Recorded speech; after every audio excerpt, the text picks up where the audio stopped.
Muy buenas noches con todos, estimados colegas, entiendo, ingenieros, estudiantes, bachilleres, todos los que están interesados en lo que es este curso de elaboración de expedientes técnicos de proyectos de saneamiento rural.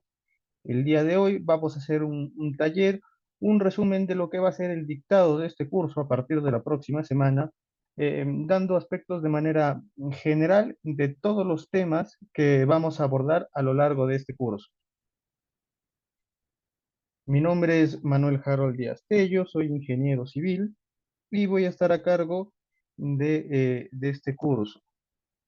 Este curso va a constar de los siguientes módulos que tenemos aquí: consideraciones de diseño y estudios básicos, que va a ser el módulo uno; el módulo 2, diseño de sistemas de saneamiento; el módulo 3, documentos técnicos para la presentación ya del expediente técnico; y como último módulo, el módulo 4, documentos complementarios. Empezamos haciendo una breve descripción de lo que es básicamente eh, la importancia de estos proyectos de saneamiento en nuestro campo, nuestro ámbito técnico. Los proyectos de saneamiento se refieren a la implementación de agua potable, alcantarillado y disposición de excretas. Asimismo, un proyecto es integral y sostenible siempre que involucre la infraestructura adecuada, la gestión social para el desarrollo de capacidades de la población beneficiaria, el componente ambiental y, finalmente, el control de riesgos. Por lo tanto, es necesario que los profesionales tengan capacidades para elaborar expedientes técnicos bajo la normativa actual y sepan elegir la alternativa correcta, optimizando costo y tiempo para que en la fase de ejecución garanticen la calidad y sostenibilidad del proyecto. Como podemos ver, tenemos aquí la importancia de elaborar estos expedientes técnicos bajo siempre el marco normativo correspondiente. Debemos saber que todo nuestro trabajo, ya sea técnico e inclusive formal, tiene que estar bajo un marco normativo, ¿sí? El Estado regula lo que es tanto la parte formal de la presentación de estos expedientes técnicos, así como la parte de fondo. Como veremos más adelante, consistirá en garantizar tanto la cantidad como la calidad de agua hacia nuestra población objetivo.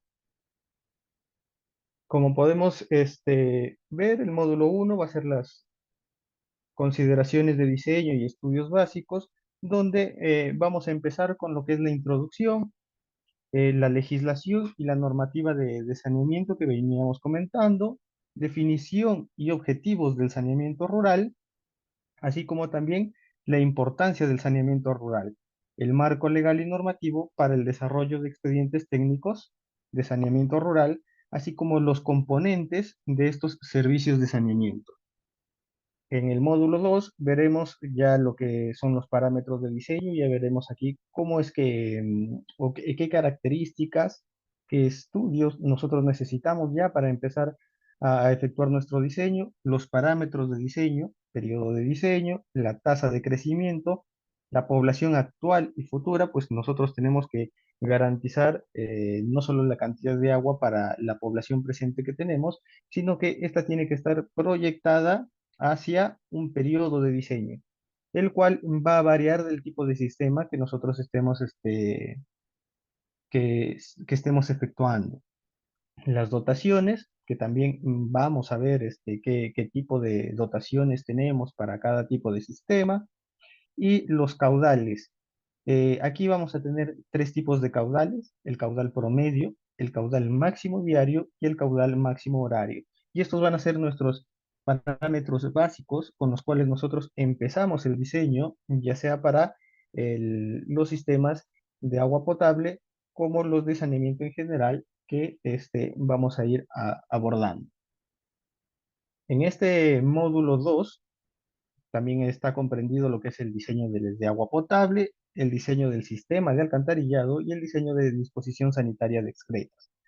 Como veremos en diapositivas más adelante, vamos a ver el marco normativo que regula estos sistemas y cómo es que está comprendido cada uno de ellos.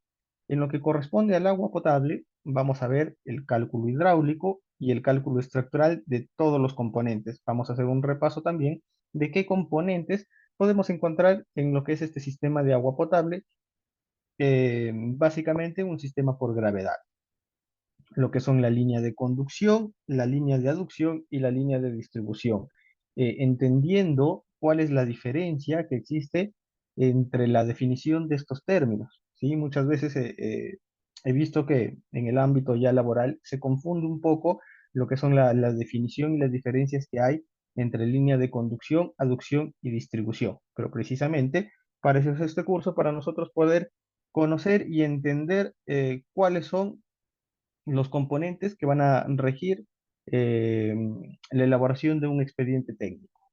Tenemos también el diseño del sistema de alcantarillado. Aquí tenemos lo que son redes colectoras y plantas de tratamiento. Lo que corresponde a estas redes de alcantarillado, tenemos redes cerradas, que básicamente va a ser para el ámbito urbano.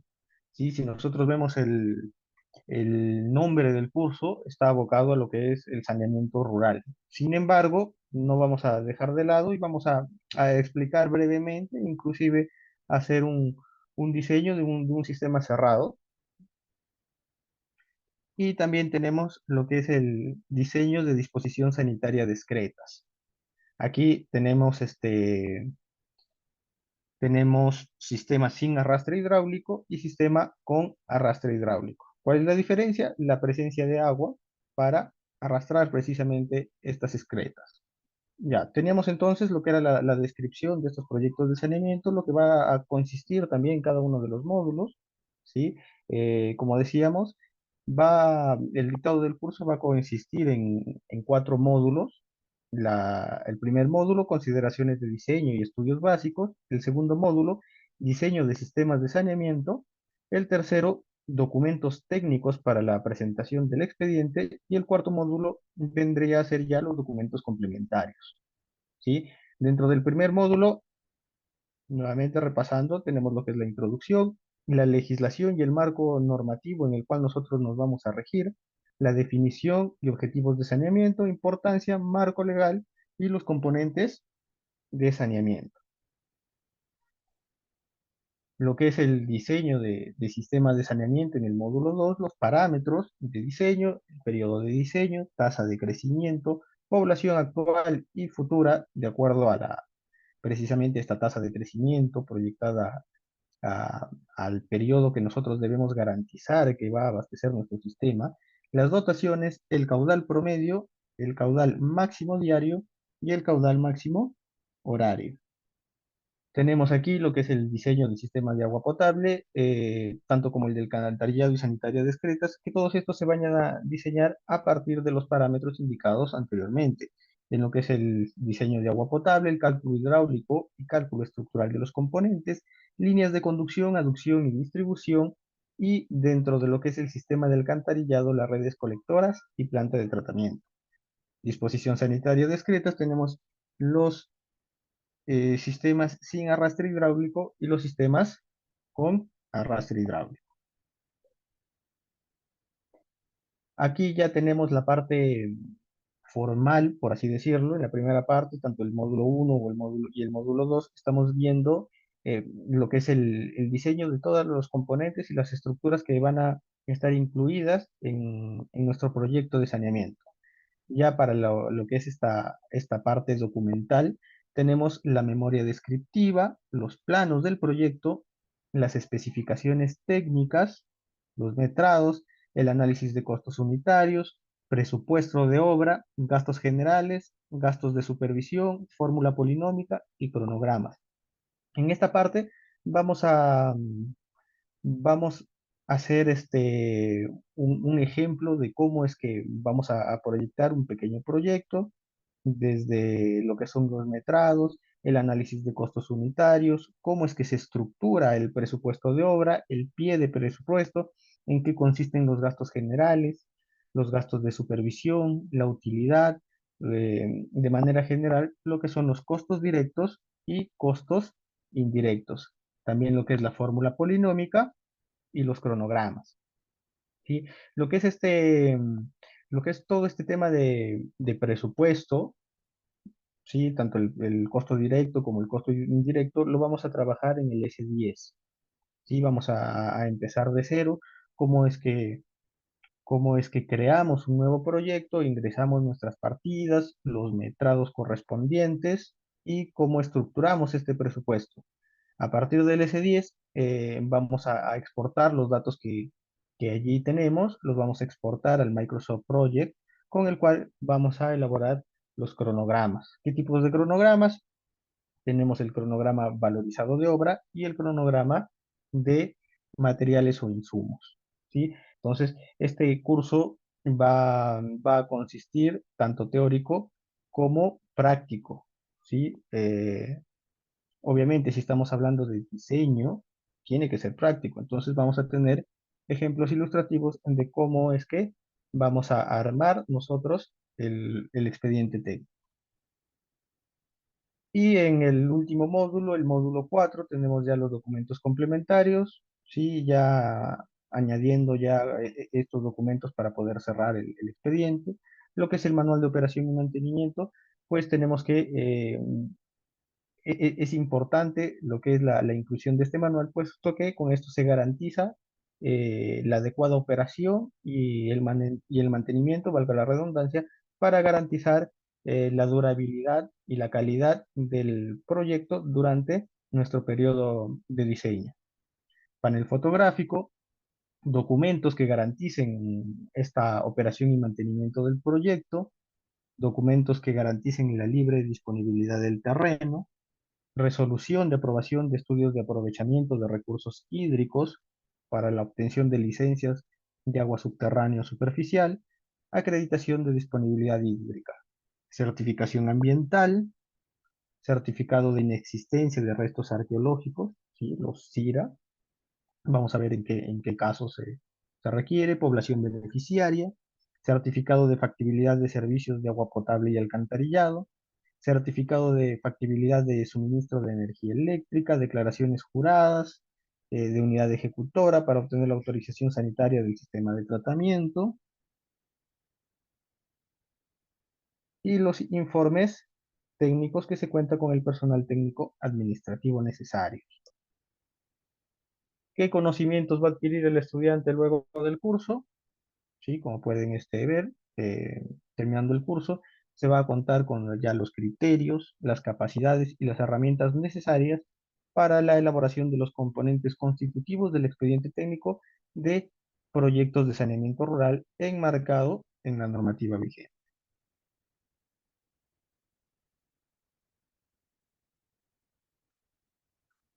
Vamos a empezar lo que es el módulo 1. Vamos a hacer en este taller un resumen de todos estos temas que vamos a abordar.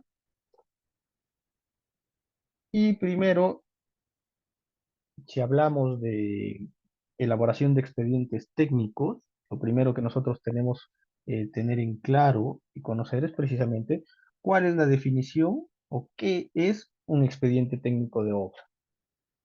¿Sí? El expediente técnico de obra, como aquí indica, es el conjunto de documentos de carácter técnico y económico que permiten la adecuada ejecución de una obra. ¿Sí? Esto de manera general, no solamente el de saneamiento, el conjunto de todos estos documentos que ya hemos ido mencionando, el cual comprende la memoria descriptiva, especificaciones técnicas, planos de ejecución de obra, metrados, presupuesto de obra, valor referencial, fecha de presupuesto, análisis de precio, calendario de avance de obra valorizado, fórmulas polinómicas y, si el caso lo requiere, estudio de suelos, estudio topográfico, de impacto ambiental u otros complementarios. En este caso, se hace la precisión y si el caso lo requiere, porque estamos hablando de un expediente técnico de obra en general. Para lo que es los expedientes de saneamiento, sí es necesario y sí se requiere obligatoriamente estos estudios, estudio de suelos, topográfico y los estudios de impacto ambiental correspondientes. ¿Sí? Entonces, esto de manera general, esto es lo que el significado, lo que comprende un expediente técnico de obra, ¿sí? Carácter técnico y económico. ¿Qué significa? Dentro del aspecto económico, pues tenemos la cuantificación de cuánto va a costar la obra, ¿sí? El presupuesto.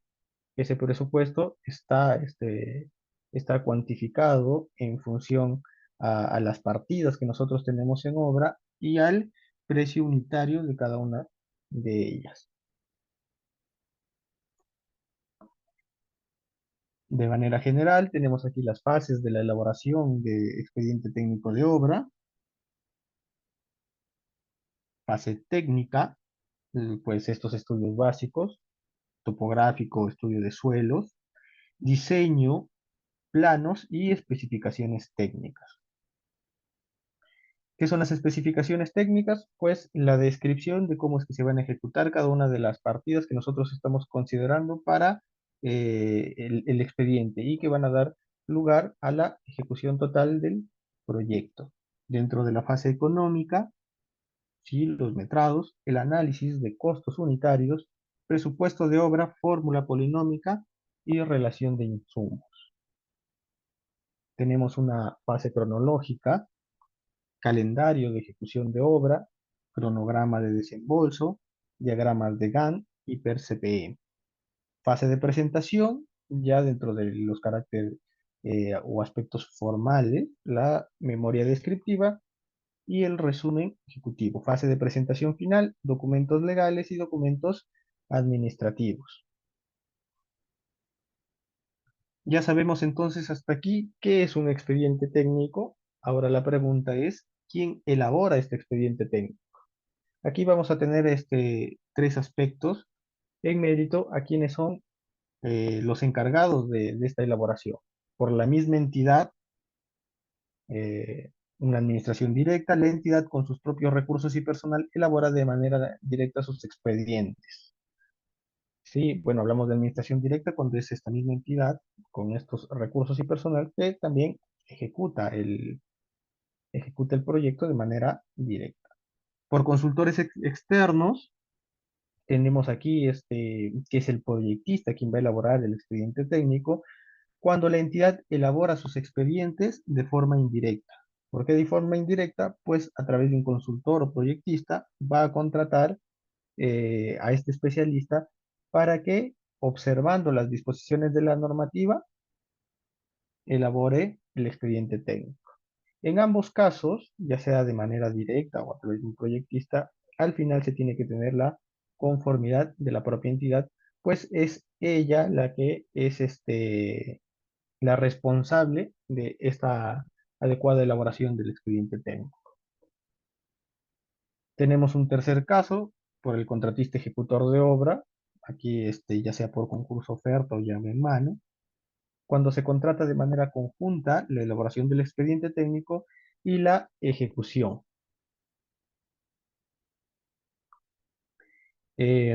También quien elabora este expediente es el encargado, va a ser el responsable de ejecutar la obra.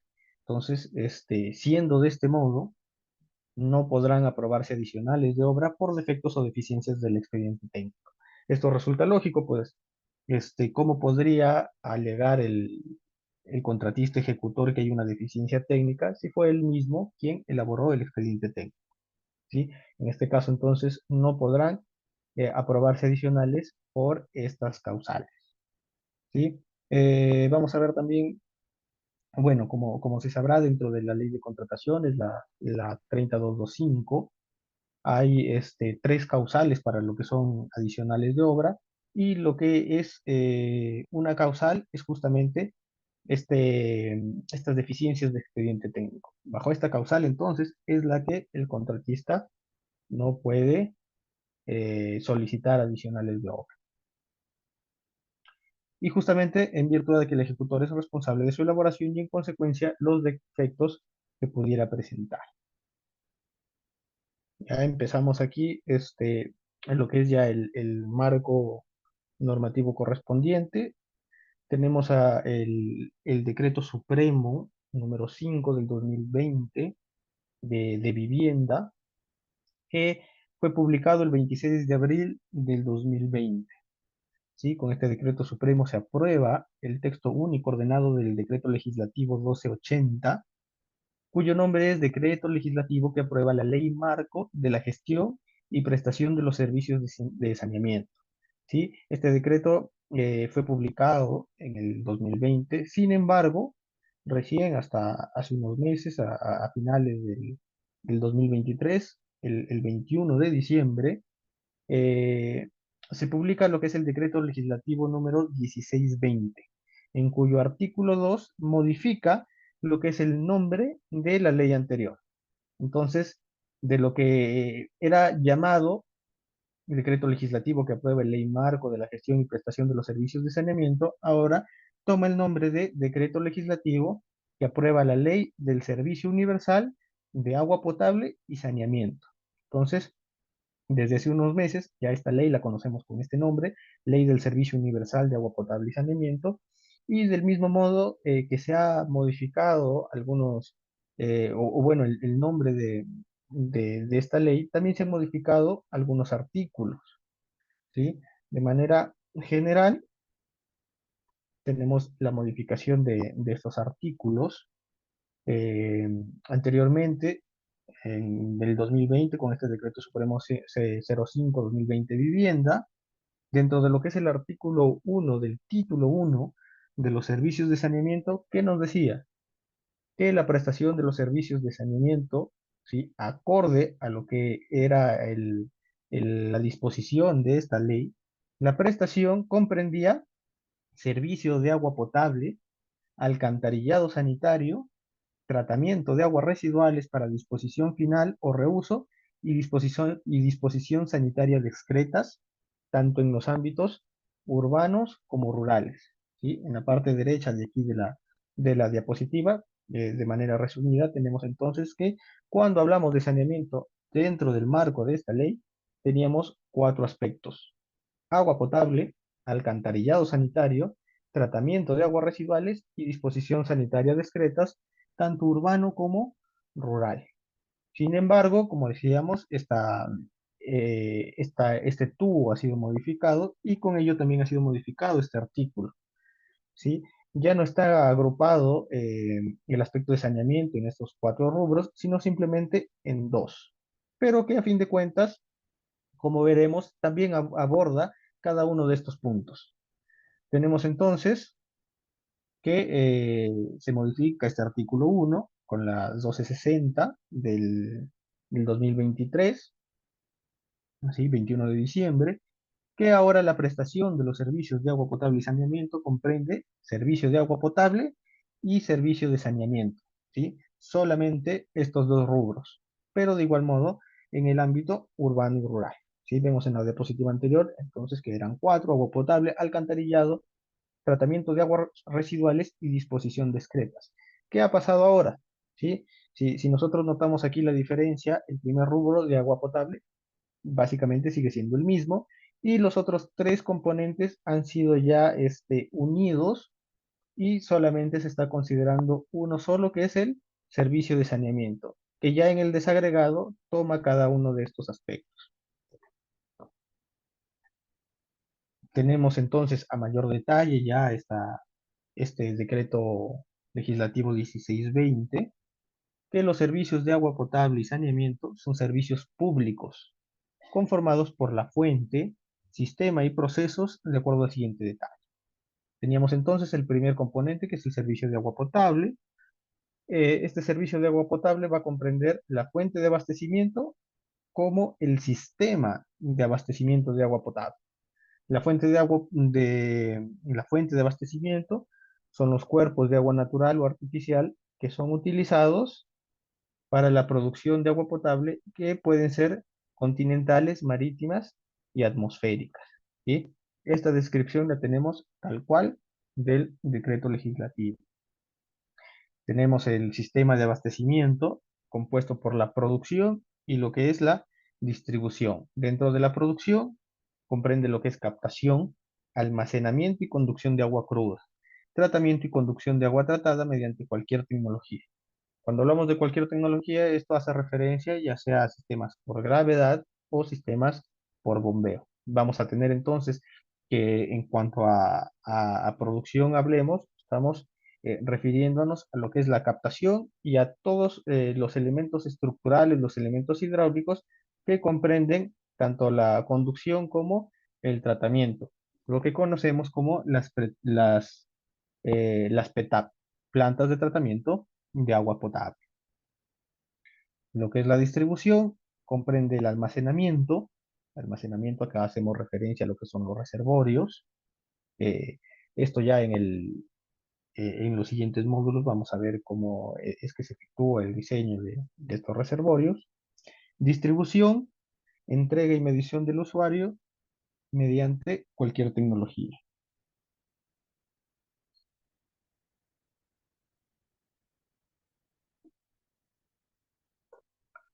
¿Sí? Y dentro del segundo aspecto, que decíamos que englobaba a los tres aspectos de la normativa anterior, tenemos el servicio de saneamiento.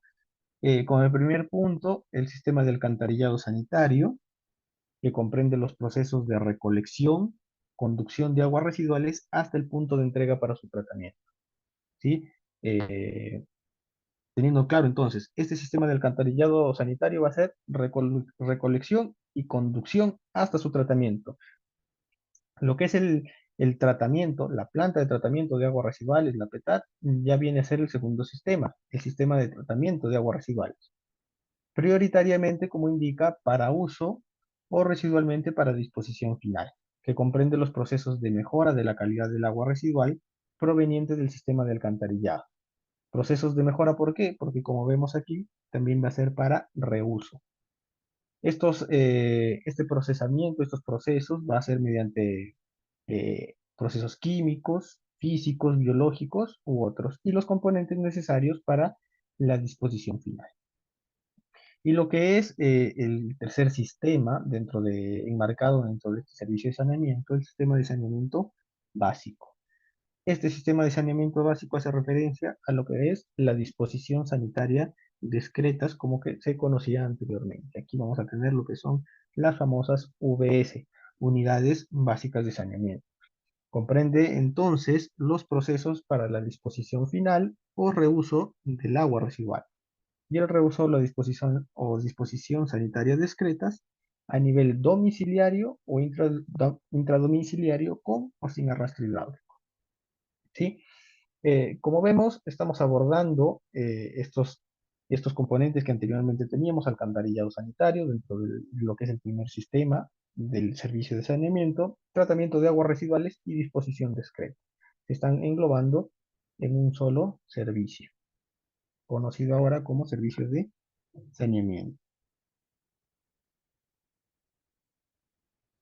Sí, de aquí vamos a tener los componentes de los servicios de saneamiento. Vamos a hacer un breve repaso aquí de qué componentes, qué estructuras podemos encontrar por cada uno de estos servicios. Hasta aquí, ¿alguna pregunta? Sí, ya dentro de lo que es el dictado del curso en general, quizás vamos a hacer unas precisiones ya más puntuales, más específicas. Tenemos entonces ya acá la ilustración de lo que comprende el sistema de agua potable. Ya, a ver, por aquí tenemos una pregunta. ¿Qué profesionales pueden elaborar estos expedientes? Esto también está regulado, ¿sí? Lo podemos ver más adelante. Para lo que es esta presentación de los expedientes técnicos, tenemos una guía para la elaboración de estos expedientes, valga la redundancia, que ha sido emitida por Vivienda en el 2016. ¿Sí? Eso también lo vemos más adelante. Lo voy a compartir y allí indica qué profesionales en específico. Puede ser ingeniero civil, sanitario, dependiendo de qué tipo o qué servicios eh, se está diseñando precisamente. Hasta aquí entonces empezamos con lo que es haciendo este resumen ilustrativo de lo que es el servicio de agua potable. Acá tenemos en específico un sistema de agua potable por gravedad sin planta de tratamiento. Sí, creo que por el nombre ya podemos sacar ciertas conclusiones. nosotros tenemos varios tipos de sistema de agua potable. Bueno, ya sea por gravedad o por bombeo. ¿Qué significa por gravedad? Pues que la captación, en términos generales, va a tener una altura mayor a la del reservorio. De esta manera, pues va a ser la propia gravedad que conduzca esta agua entre la fuente y el reservorio. Por bombeo, la captación obviamente ya va a tener una cota más baja que el reservorio, por lo tanto ya se va a necesitar de estructuras adicionales para bombear esta agua y hacer que llegue hasta el reservorio. Esta tubería y estos elementos estructurales que nosotros tenemos entre la captación y el reservorio es lo que se conoce como línea de conducción. ¿Sí? Entonces acá tenemos una primera definición, lo que corresponde a línea de conducción va a ser la tubería y los componentes hidráulicos que nosotros encontramos entre la captación y el reservorio. ¿Sí? Aquí gráficamente tenemos, entonces, captación aquí en la parte superior de la figura, el reservorio, y lo que es esta tubería va a ser la línea de conducción. ¿Qué estructuras podemos encontrar aquí? Cámaras rompepresión, líneas de válvula de purga y válvula de aire. ¿Qué es una cámara rompepresión y para qué sirve? A ver, esto ya va a depender de la diferencia de cotas que nosotros tengamos entre la captación y el reservorio. ¿Sí? Si tenemos una diferencia bastante significativa, ¿qué va a suceder? Que el agua que va por gravedad va a ir a una presión muy alta que va a sobrecargar la tubería. Sí, esto obviamente también va a depender del tipo de tubería que nosotros utilicemos. Entonces, ¿qué es lo que se coloca? Se coloca unas cámaras rompepresión, que son unas cajas de concreto que va a hacer que el agua eh, llegue a esta caja y al momento de salir nuevamente de la tubería, ya la presión que venía aumentando por la diferencia de cotas, nuevamente pero ahora con una presión de cero. Entonces, de esta manera vamos a ir regulando la presión del agua a lo largo de la tubería. Así, este tipo de cámara rompepresión la podemos encontrar tanto en la línea de conducción como en las redes de distribución, pero va a haber una diferencia allí que tenemos lo que son las cámaras rompepresión tipo 6, así es ese nombre, y la cámara rompepresión tipo 7. ¿Cuál es la diferencia entre estas cámaras? ¿Sí? Uno es la ubicación. La cámara rompepresión tipo 6 son las cámaras que nosotros encontramos en la línea de conducción, es decir, las cámaras que están entre la captación y el reservorio. Y las cámaras rompepresión tipo 7, que cumplen la misma función de las tipo 6, se encuentran dentro de la red de distribución. Y adicionalmente a la ubicación, las cámaras rompepresión tipo 7 también tienen una válvula reguladora, una boya, ¿sí? Que va a regular el flujo del agua en esta tubería. Tenemos también entonces lo que son las válvulas de purga y las válvulas de aire. ¿Para qué sirve? A ver, las válvulas de aire, eh, diferencia también de lo que son estas válvulas, va a ser dónde se coloquen. Las válvulas de purga las vamos o se va a tener que colocar en las zonas donde hay mayor depresión. ¿Para qué sirve? Como su nombre indica, para purgar la tubería, para limpiar la tubería. ¿Qué sucede? Que la tubería se puede llenar de sedimentos y de sólidos que pueden atascar esta tubería. Entonces, para poder hacer esa limpieza, se coloca esta válvula de purga, que es una llave, se abre y se hace la limpieza de la tubería, ¿sí? Como estamos hablando de sólidos, estos por gravedad tienen que estar en la parte más baja. Entonces, en las zonas donde hay mayor depresión, es donde se van a colocar las válvulas de purga. ¿Sí? Si bien nosotros tenemos de manera general que la captación está a una cota mayor al del reservorio, no significa que la tubería va a ir de manera lineal entre captación y reservorio, sino que a lo largo de esta tubería las cotas va a bajar y va a ir subiendo hasta llegar a la cota del reservorio. En las partes donde baja, en las depresiones más significativas, es donde se coloca las válvulas de purga, ¿sí? Por el contrario, las válvulas de aire van a ser colocadas en las partes más elevadas de estos resaltos que hay en la tubería. En las válvulas de aire va a ser también precisamente para poder evacuar todo el aire que se encuentre en la tubería, ¿sí? Si la tubería está llena de aire, no va a impedir el paso fluido del agua. Entonces, también es muy importante la ubicación de estas válvulas. ¿Sí? A nivel de expediente técnico, como nosotros vamos a tener el levantamiento topográfico y ya sacando los perfiles que tenemos desde la tubería, vamos a ver dónde se va a requerir la ubicación de estos tipos de válvulas.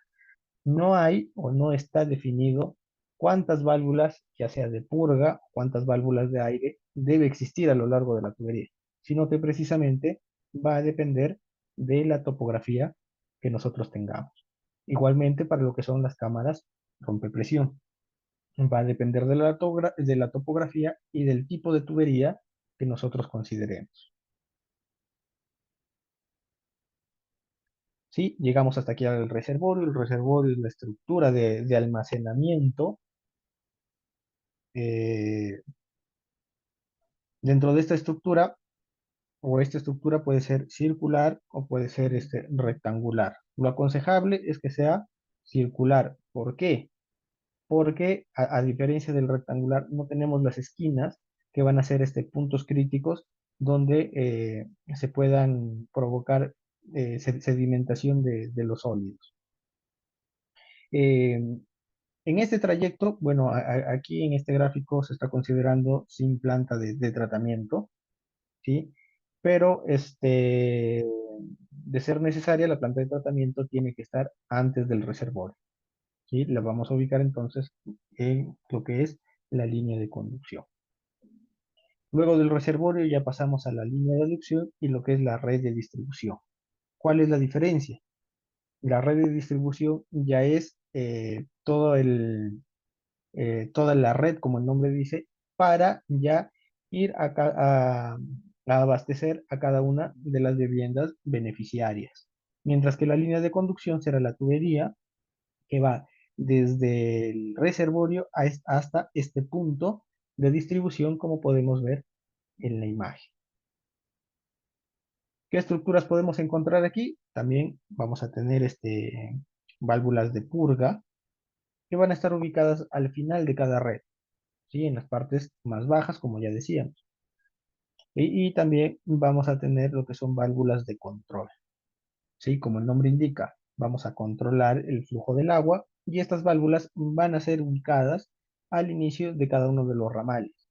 ¿Esto efecto de qué? De que cuando haya algún desperfecto, alguna deficiencia que tenga que ser arreglada, no se corte el flujo de todo el sistema, sino solamente dentro del ramal que ha sido afectado. Con esto se garantiza el flujo para el resto del proyecto, ¿sí? Entonces, estas válvulas de control o llaves de paso van a ser ubicadas al inicio de cada uno de los ramales. Sí, ya lo veníamos diciendo, lo que es la línea de conducción. Sí tenemos acá ya la definición de manera más precisa. Es el tramo de tuberías y estructuras existentes que conduce agua desde la captación hasta el reservorio. ¿Sí? Tenemos entonces captación a reservorio, línea de conducción. ¿Qué encontramos allí? Cámara rompepresión tipo 6, válvulas de purga y válvulas de aire. Teníamos la línea de aducción, que es la que va del reservorio hacia el punto ya de distribución donde empieza la red, y la red de distribución, que muchas veces se considera a efectos ya del diseño en uno solo, como ya veremos en lo que es el módulo correspondiente, donde hagamos ya el diseño, pero de manera de concepto ya sabemos cuáles son las diferencia entre estos términos, línea de conducción, aducción y red de distribución. Dentro de lo que es esta red de distribución son los ramales de tuberías que distribuyen agua desde la línea de aducción hacia las conexiones domiciliarias, ¿sí? Todo proyecto de saneamiento va a terminar en lo que son las conexiones domiciliarias, ¿sí? Extradomiciliarias, no intradomiciliarias, lo que es de la vivienda para afuera. Ya la conexión interna obviamente ya va a depender de cada beneficiario. Entonces, un proyecto solamente va a considerarse hasta la conexión domiciliaria. ¿Sí? ¿Qué estructuras encontramos acá? Las cámaras rompepresión tipo 7, que como decíamos, a diferencia de la tipo 6, la tipo 7 tiene una válvula reguladora, una boya, lo que son las válvulas de purga, de manera similar a lo que han sido las válvulas de purga en la línea de conducción, pero aquí estas se van a ubicar en las partes más bajas de la red, al final de la red. Así como podemos ver aquí en el gráfico, ¿ven? En la parte superior tenemos la captación, las cámaras rompepresión, ¿sí? Que vuelven a cero la presión, y hace que no se reviente la tubería. Las conexiones domiciliarias, tenemos aquí las válvulas de purga, y como pueden ver al final de la red, ya la válvula de purga correspondiente, que es precisamente para hacer la limpieza y el mantenimiento de la estructura. También, como decíamos, las válvulas de control que van a ser ubicadas al inicio de cada uno de los ramales de esta red. Como segundo servicio, tenemos el servicio de saneamiento que englobaba ya los tres aspectos del alcantarillado, planta de tratamiento y disposición de excretas. Dentro de este sistema de alcantarillado tenemos que son los sistemas subterráneos de conductos, tuberías impermeables, unidos en forma de red y utilizados para la recogida de las aguas vertidas por las viviendas, instituciones e industrias en áreas generalmente urbanas. ¿Por qué dice generalmente urbanas? Pues esto ya tiene que ver con lo que es la disposición y la ubicación de las viviendas. ¿Qué sucede?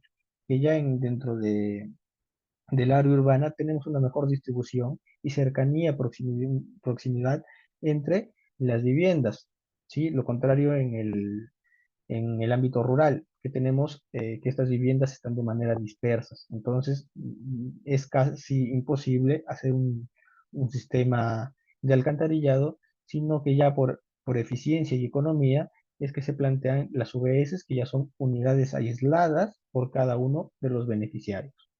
Este sistema de alcantarillado, ahora, no es que sea propio tampoco del ámbito urbano, ¿sí? Sino que vendrá a ser dentro del apartado rural a la medida de lo posible y de esta cercanía entre las viviendas, haciendo un comparativo también en lo que sale económicamente más rentable.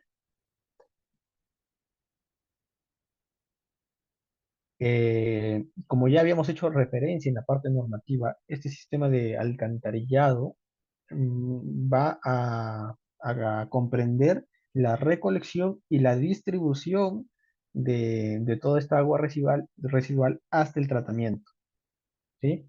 Entonces solamente vamos a tener hasta el tratamiento. ¿Cómo es que se recolectan estas aguas residuales?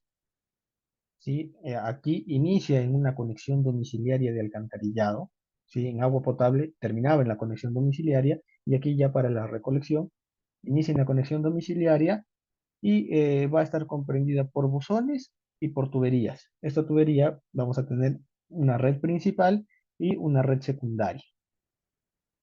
Este sistema de alcantarillado puede ser abierto o puede ser cerrado. ¿Sí? Cerrado sí ya es generalmente urbano. Vamos a ver en el curso, vamos a hacer dos ejemplos prácticos, tanto para una red abierta como para una red cerrada. Ya lo veremos más específicamente en el curso. Pero como puede verse entonces, aquí va a comprender lo que son estos buzones y las redes colectoras, que pueden ser primarias o secundarias. ¿sí? Se va a ir recolectando entonces de buzón a buzón y vamos a llegar al segundo sistema, que es el sistema de tratamiento de aguas residuales. Dependiendo ya del tipo y la envergadura del proyecto, vamos a tener que diseñar cómo es que va a ser y en qué elementos hidráulicos serán necesarios plantear para el tratamiento de aguas residuales. No es que para todos los proyectos sean expresamente las mismas estructuras, pero de manera general tenemos aquí lo que es el desarenador como primera estructura, desarenador o cámara de carga, que va a constar en la estructura aquí como la imagen, que tiene una reja que aquí va a impedir el paso de sólidos, ¿sí? Los sólidos de mayor dimensión, ¿sí? Este desarenador puede ser de dos canales o de uno. Tenemos acá de un canal en lo que es la parte izquierda de la diapositiva y de dos canales en lo que es la parte derecha. ¿Por qué de dos canales? Uno conocido como bypass. ¿Para qué? ¿Para qué sirve? Pues precisamente para garantizar el flujo acá de las aguas residuales durante el mantenimiento de la estructura. Se hace mantenimiento uno de los canales, mientras que se abre el otro canal y sigue en funcionamiento el sistema. ¿Sí? Esto es la gran ventaja que tiene en hacer, obviamente, de un solo canal o canalera.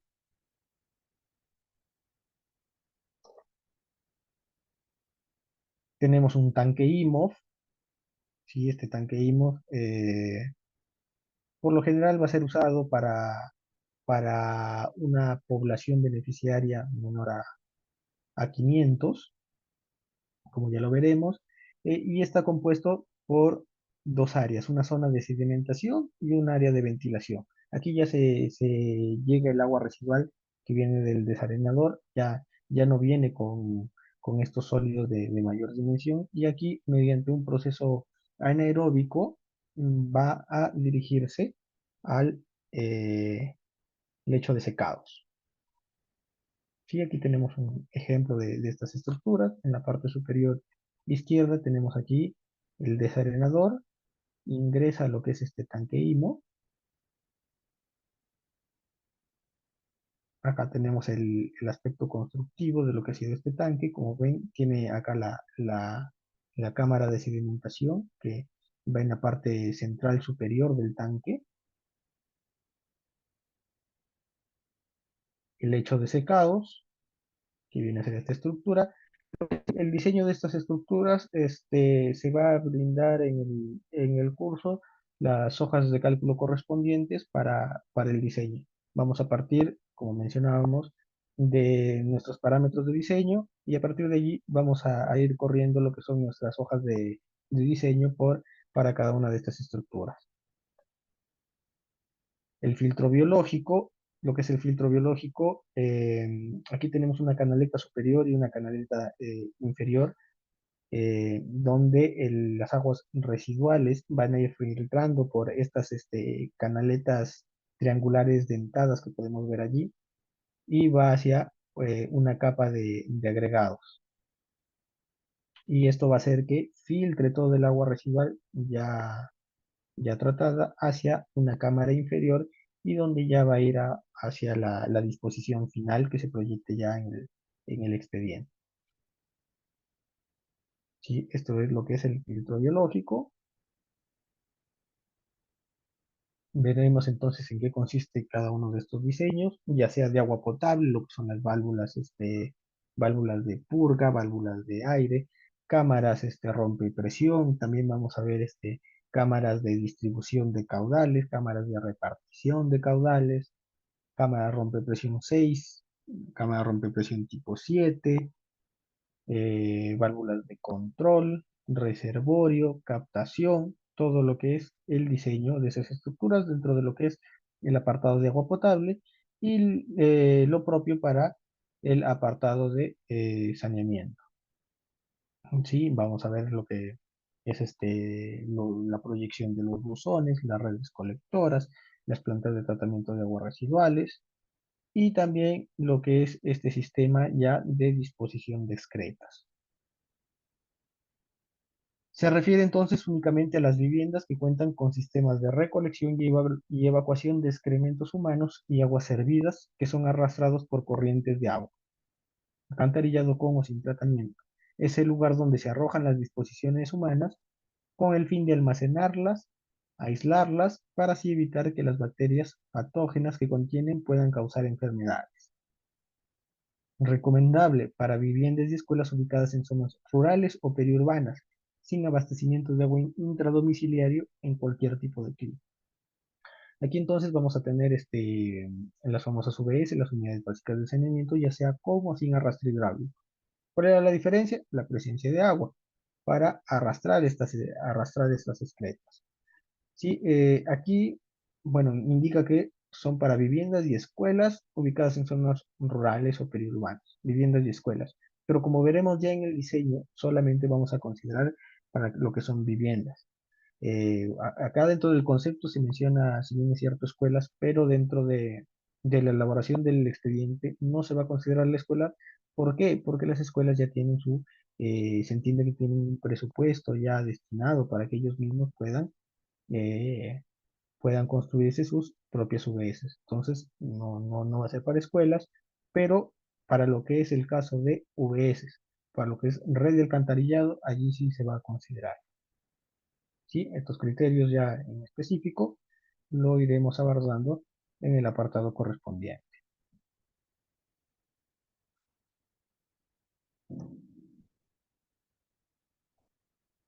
Tenemos entonces sistemas con arrastre hidráulico, son aquellas en que las excretas son arrastradas con ayuda del agua, como mencionábamos, y se usa mayormente cuando el abastecimiento de agua es intradomiciliario. Y aquí están los módulos UBS, unidades básicas de saneamiento. Sustituye de manera más eficiente los sistemas tradicionales, como fosas sépticas de concreto, letrinas, las cuales son focos de contaminación al agrietarse las paredes y saturarse. Este sistema de tratamiento es higiénico, seguro y económico en su mantenimiento, debido a que no necesita ningún equipo mecánico y eléctrico para su limpieza. Las VS con arrastre hidráulico no debe descargar directamente en algún cuerpo receptor como ríos, pozos de aguas o alguna otra corriente. Es necesario preparar un pozo de absorción.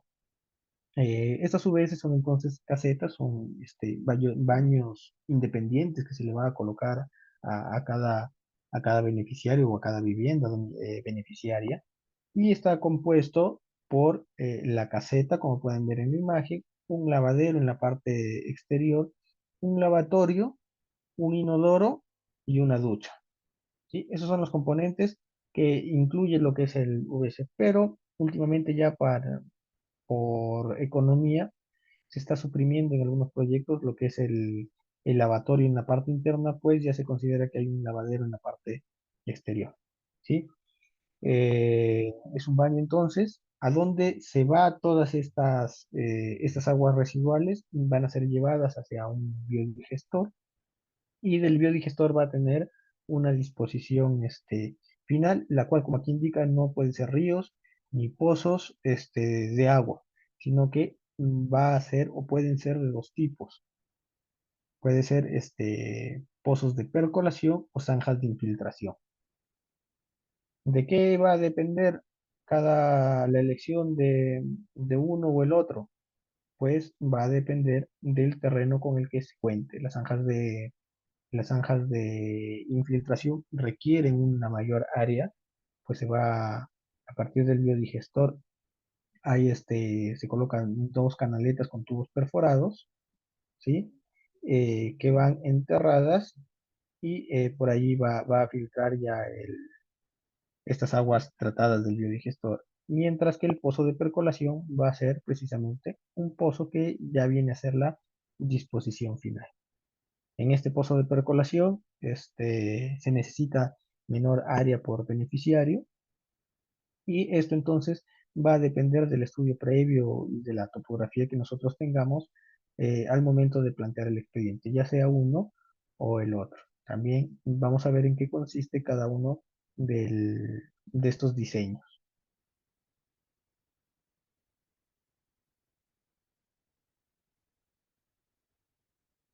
Esto entonces, de manera general, lo que son estos componentes, ¿sí? Entonces, nuevamente tenemos que es sistema de agua potable y lo que es sistema de saneamiento.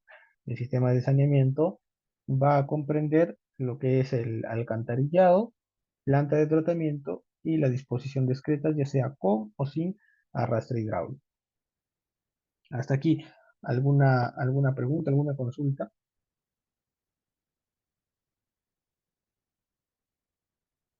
A ver, por aquí dice, ¿por qué aún no se considera con porcelanatos o cerámicos para zonas rurales?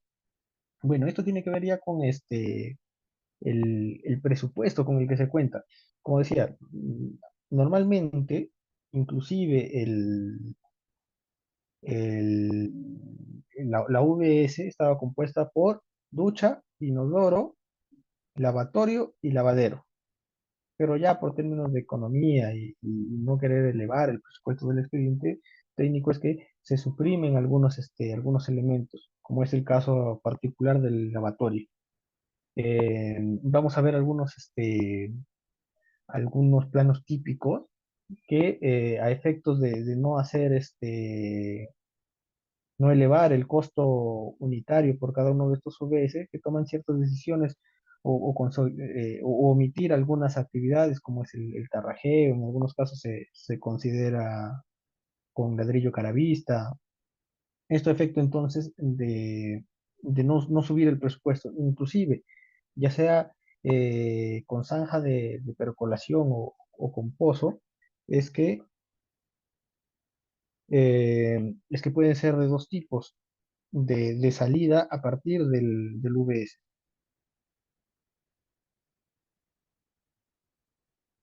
¿Sí? Ahora, ¿cuándo se consideran los VS? Esto depende de la disposición del terreno. Si tenemos viviendas alejadas entre sí, va a salir más caro elaborar un sistema cerrado o un sistema de alcantarillado. En cambio, si tenemos ya, si estas viviendas están lejos una de la otra, obviamente es más factible ubicar un módulo VS para cada vivienda beneficiaria.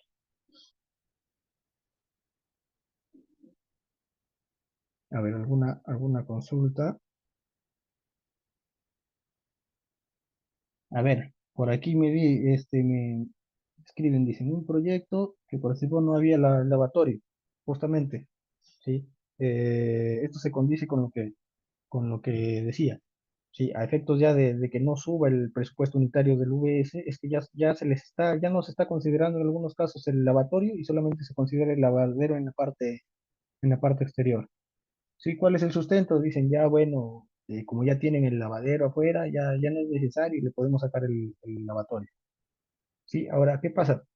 Que nosotros estos proyectos de saneamiento se lo presenta al Ministerio de Vivienda, ¿ya? Y ahí en el Ministerio de Vivienda ya manejan unos presupuestos específicos para cada módulo UV, ¿sí? Por eso es que, bueno, se ha optado por quitar algunos elementos ya constitutivos del UVS, pero en general va a tener entonces el lavadero en la parte exterior, la ducha, el inodoro, la tubería de ventilación, el biodigestor y lo que es la disposición final, ya sea zanja de infiltración o pozo percolador. ¿Sí? Eso básicamente va a ser la distribución y los componentes que incluye el VS.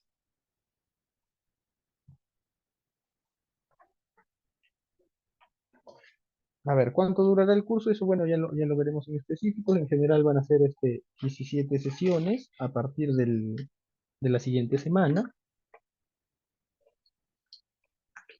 Y ya eso ya lo vemos, pues son de carácter administrativo. Lo vamos a detallar al final, no se preocupe.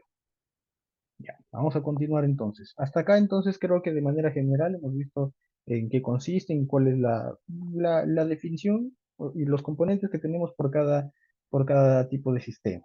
Entonces, Ya creo que con, con esta clase, hasta aquí creo que ya sabemos cuando nos preguntan en qué consiste un elemento, un expediente de saneamiento, ya sabremos responder cuáles son los servicios que comprende y qué estructuras podemos encontrar en cada una de ellas, ¿sí? De manera general. Y luego vamos a ver lo que son las consideraciones de diseño y estudios básicos que se requieren. Dentro de estas consideraciones de diseño tenemos los aspectos sociales, logísticos, legales, topografía, hidrología y geología. Dentro de los estudios básicos, sí, veíamos que en la definición de expediente técnico se decía, de ser necesario, se requerirá estudio topográfico, estudio de suelos. Sí, ya lo mencionábamos. Aquí, para lo que es el expediente técnico de saneamiento en general, ya sea rural o urbano, necesariamente se requiere estos estudios. ¿Sí? Estos son los estudios básicos, suelos y el topográfico. Aspectos sociales, dentro de estos aspectos sociales, esto para poder determinar cuál va a ser nuestra población objetivo, nuestra población de diseño. Y obviamente esa población no es precisamente con la que vamos nosotros a efectuar el diseño, sino que la vamos a proyectar para que nosotros garanticemos que nuestro expediente técnico que nosotros estamos elaborando nos garantice su funcionalidad hasta eh, este periodo de diseño, que depende por cada tipo de estructura, ya sea por gravedad o por bombeo. Aspectos logísticos legales, dentro de estos aspectos legales, lo que son las disponibilidades de terrenos, topografía, aquí parte cómo es que se va a distribuir nuestra proyección, tanto para agua potable como para saneamiento, si es que vamos a necesitar o no proyectar VS o se va a proyectar este sistema de alcantarillado con o sin plantas de tratamiento. Esto depende ya de los parámetros físicos, químicos que tengamos. De manera general, para proyectar el expediente técnico, para diseñar, nosotros vamos a hacer una comparación. Lo que necesitamos o lo que tenemos versus lo que necesitamos, ¿sí? Comparar esta demanda con la oferta, ¿sí? Eso va a ser de manera general cómo es que nosotros vamos a poder garantizar tanto la cantidad de agua y también lo que es la calidad de efectos ya de plantear las plantas de tratamiento correspondientes. Empezamos entonces dentro del parámetro de diseño. Primero vamos a ver demanda de agua. ¿Qué cantidad de agua se necesita para garantizar una determinada población? ¿Sí? Dentro de estos aspectos vamos a tener periodo de diseño, población actual y futura, que dependerá de una tasa de crecimiento, dotación de agua y caudal de diseño. ¿Qué es la dotación de agua? La cantidad de agua que ya está establecida y tenemos cuadros para ello, y la cantidad de agua que se necesita para un determinado usuario, para un determinado poblador por unidad de tiempo. Esa es la dotación de agua. Con esta dotación de agua y con la población futura que tengamos, vamos a calcular el caudal de diseño. ¿Qué es caudal? La cantidad de agua o el volumen por un determinado sobre un determinado tiempo. ¿Sí? Tenemos entonces periodo de diseño, población actual y futura, dotación de agua, caudales de diseño. Periodo de diseño. Tenemos que, según DIGESA, el periodo de diseño que debe considerarse de acuerdo al tipo de sistema a implementarse es, si es por gravedad, que se diseñe a 20 años. Si es por bombeo, el periodo será de 10 años. ¿Por qué menor? Porque aquí ya necesitamos estructuras adicionales, estructuras para el bombeo, y esas estructuras tienen un costo de mantenimiento más alto y no es lo mismo hacer un mantenimiento para un sistema por gravedad, obviamente, que para un sistema por bombeo.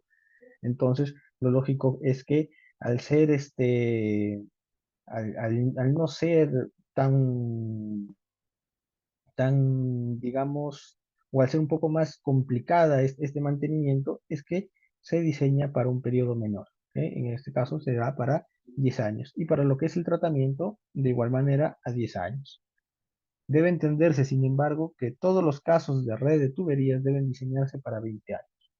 ¿Sí? Tuberías, 20 años. ¿Qué normativa tenemos? Y es con la cual vamos a regular todo lo que es el curso, regular todo lo que es el diseño. Vamos a tener esta, esta resolución ministerial 192-2018 de vivienda. Aquí está el detalle de todos estos parámetros necesarios para el diseño y también está el diseño especificado para cada una de las estructuras. Sí, acá está bastante especificado esta resolución ministerial 192 del 2018. Y para lo que es la presentación ya meramente formal, nos vamos a regir con la guía de orientación que es del 2016. Dentro de esta resolución ministerial, entonces, 192-2018, ¿sí? Esta sí deben tenerla en mente porque es básica para elaborar estos expedientes. Tenemos que para fuentes de abastecimiento el periodo de diseño será de 20 años, de igual manera para lo que es obras de captación, pozos, planta de tratamiento de agua para consumo humano, reservorio, tuberías de conducción, impulsión y distribución, estación de bombeo, 20 años. ¿Sí? Ahora, estación de bombeo, que es la estructura nada más de donde van a estar ubicadas las estructuras, pero los equipos en sí de bombeo serán diseñados para 10 años nada más. Lo que son unidades básicas de saneamiento con arrastre hidráulico, 10 años, y unidades básicas de saneamiento sin arrastre hidráulico, 5 años. Entonces, estos van a ser los periodos de diseño con los cuales nosotros partamos de nuestros parámetros para el diseño correspondiente. Ya tenemos entonces la cantidad de años hacia los cuales nosotros nos vamos a proyectar. Ahora será necesario la población beneficiaria, ¿sí? Nuestra demanda. Como ya se decía, no se va a proyectar hacia la población actual, sino que tenemos que garantizar también hacia la población futura, ¿sí? Con el modelo simplificado se utilizará el método aritmético, expresado mediante la siguiente forma.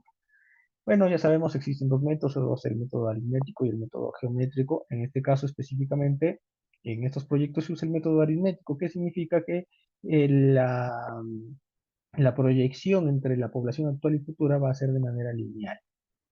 Sí, va a ser expresada entonces de acuerdo a esta fórmula, que la población de diseño o la población final va a ser igual a la población inicial por uno más el índice de crecimiento por el periodo de diseño sobre 100. ¿Sí? Entonces, en esta ecuación tenemos la población inicial va a ser conocida, que va a ser la población objetivo que inicialmente tenemos. El periodo de diseño, que lo acabamos de ver, que dependerá del tipo de sistema que estemos proyectando. El índice de crecimiento de la población anual, esto lo vamos a sacar de los datos del INEI, ¿sí? Que allí tenemos estos índices o tasas de crecimiento sobre 100. Entonces con eso ya tenemos cada uno de estos factores y podemos calcular la población de diseño. ¿Qué consideraciones en general debemos tener en cuenta? ¿Sí? Lo que tenemos aquí. Con respecto al índice de crecimiento poblacional, se adoptará el específico de la población. Esa es la población inicial. En caso de no existir este, se adoptará el relativo a otra población cercana y similar, o bien la tasa de crecimiento distrital rural. Sí, esto lo vamos a ver ya más específico ya durante el curso, que dentro de las tasas vamos a tener la distrital rural y la urbana. Y ya dependiendo de la información que tengamos a la mano, vamos a optar por una u otra tasa de crecimiento, dependiendo de la información con la que contemos. En cualquier caso, esto sí es importante, si el valor es negativo, se adoptará una población futura similar a la actual. ¿Qué significa? Que si la tasa de crecimiento es negativa, nosotros no vamos a proyectar o no vamos a elaborar el expediente proyectando para una población menor a la inicial, sino que como mínimo tenemos que garantizar esta población inicial. Entonces, en esos casos, la tasa va a ser igual a cero. Si va a ser a cero, tenemos que reporte, en ese caso 0/100, 0 por 1. Entonces, nuestra fórmula se va a simplificar a que la población final o población de diseño va a ser igual a la población inicial. ¿Sí? En ningún caso podemos proyectar el expediente a una población menor a la población inicial. ¿Qué consideraciones adicionales tenemos? El proyectista podrá optar justificadamente el método que considere más adecuado para determinar la población de diseño, tomando en cuenta igualmente datos censales del INEGI u otra fuente que refleje el crecimiento poblacional. Allí tenemos los censos que hace el INEGI, tenemos esa información y eso nos va a ayudar en este caso para estos índices de crecimiento. En cualquier caso, es necesario contar con un padrón de usuarios actualizado a la fecha de formulación del estudio correspondiente. ¿Sí? Tiene que estar entonces actualizado nuestro padrón de beneficiarios. Bueno, acá indica perfil factibilidad expediente T. La dotación de agua, ¿ya? La dotación de agua, lo veníamos mencionando, se expresa en litros por persona, es la cantidad de agua que va a requerir o que demanda un usuario por un determinado tiempo. Generalmente expresado en litros por persona por día o litros por habitante por día, como tenemos aquí en este cuadro. Y obviamente esto va a depender de la región eh, en la que se esté proyectando el expediente, ya sea costa, sierra o selva, y si el sistema es con arrastre hidráulico o sin arrastre hidráulico. De manera general, tenemos que los sistemas con arrastre hidráulico requieren 30 litros por habitante por día más que los sistemas sin arrastre hidráulico, como podemos ver acá en el cuadro. Para la costa tenemos 60 litros por habitante por día para un sistema sin arrastre hidráulico, más los 30 litros adicionales que sería con sistema con arrastre hidráulico de 90 litros por habitante por día. En el caso de la sierra, 50 litros por habitante por día, con arrastre hidráulico 80. Y para la selva, 70 litros por habitante por día y con arrastre hidráulico 100 litros por habitante por día. Dichas dotaciones consideran consumo proveniente de ducha y lavadero multiuso. En caso de omitir cualquiera de estos elementos, se deberá justificar la dotación a utilizar. Estas dotaciones entonces van a ser de manera general para los habitantes, pero adicionalmente en lo que es el sistema de agua potable, también se va a garantizar a lo que son instituciones. Y aquí podemos encontrar instituciones educativas, que también tienen una dotación particular. Para lo que es educación primaria, son 20 litros por alumno por día, y lo que es educación secundaria y superior, 25 litros por alumno por día. ¿Sí? Lo que es este sistema de agua potable, entonces, sí se garantiza también a lo que son instituciones educativas. Lo que es VS no. Los VS ya se indicaba que no, pero lo que es alcantarillado, eso sí también. ¿Sí? Esto entonces, para tenerlo en claro, tenemos acá entonces la dotación. Hasta aquí tenemos la población ya futura y lo que es nuestro periodo de diseño bien definido. Con estos parámetros ya podemos determinar lo que son los caudales de diseño. Dentro de estos caudales de diseño hay tres: el caudal medio diario, el caudal máximo diario y el caudal máximo horario.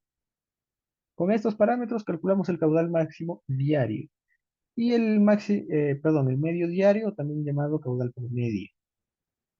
Y este caudal promedio multiplicado por un coeficiente, que ya veremos, tendremos el caudal máximo diario y de igual modo tenemos el caudal promedio por el coeficiente máximo horario y vamos a determinar este caudal máximo horario. ¿Sí? Simplemente entonces estos dos últimos caudales será el producto del coeficiente respectivo por el caudal medio diario. ¿A qué es igual este caudal medio diario? Caudal medio diario, como decíamos, o también caudal promedio, es el agua que un usuario o población necesita para un consumo promedio. ¿Sí? Tenemos la dotación. La dotación era la cantidad de agua que necesitaba un solo habitante, ¿sí? Entonces, para tener el caudal promedio, vamos a multiplicar esta dotación por la población de diseño, que es la población futura. Entonces, va a ser simplemente multiplicar lo que necesita un habitante por la cantidad total de habitantes o la cantidad total de la población de diseño.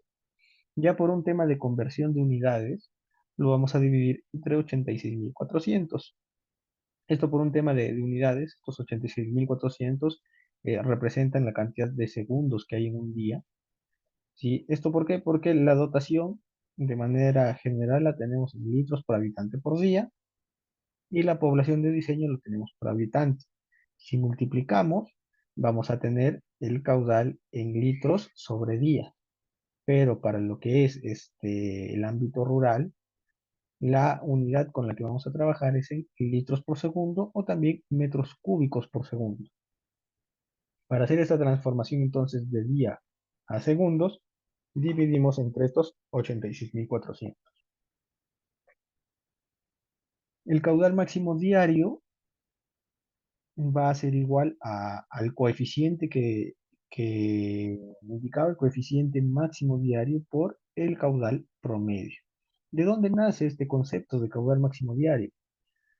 Hasta aquí, bueno, teníamos el caudal promedio. Ese caudal promedio va a ser la cantidad de agua que requiere, que requiere toda la población. Sin embargo, nosotros para obtener un factor de seguridad en el diseño y por las fluctuaciones que hay dentro del caudal, porque sabemos que el caudal que nosotros realmente tenemos no es constante a lo largo del año o del periodo de diseño que nosotros vamos a proyectar. Como no es constante y hay estas fluctuaciones, nosotros tenemos que garantizar este caudal máximo diario, que es la fluctuación que va a haber por cada día. Y entonces va a ser igual al caudal promedio multiplicado por el coeficiente máximo diario, que de manera general va a ser 1.3. Pero este coeficiente puede variar entre 1 y 1.5 según nos refiere en la guía o la resolución 192/2018, pero de manera general tomamos el valor intermedio 1.3, que es lo más usual tomar este valor. De manera análoga, lo que es el caudal máximo horario. Tenemos entonces la fluctuación que hay de este caudal en un día. Ahora, dentro del día también fluctúa el caudal por cada hora.